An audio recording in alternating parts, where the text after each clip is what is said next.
මට නම් දැන් එපා වෙලා තියෙන්නේ.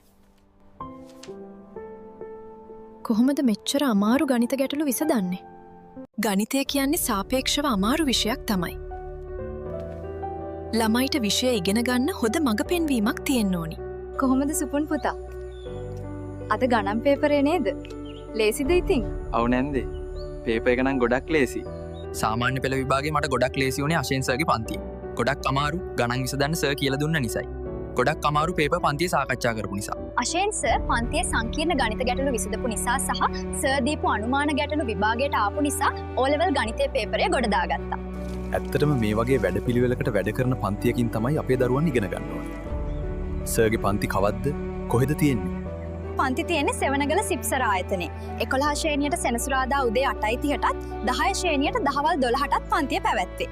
ප්‍රදේශයේ සමතුන් බිහිවන එකම ගණිත පන්තිය සහ මෙවර විභාගයේ අනුමාන ප්‍රශ්න කලින් සාකච්ඡා කරපු එකම පන්තිය. ඉතින් ඔයත් ඇවිල්ලා ගණිතය ගොඩ දාගන්න.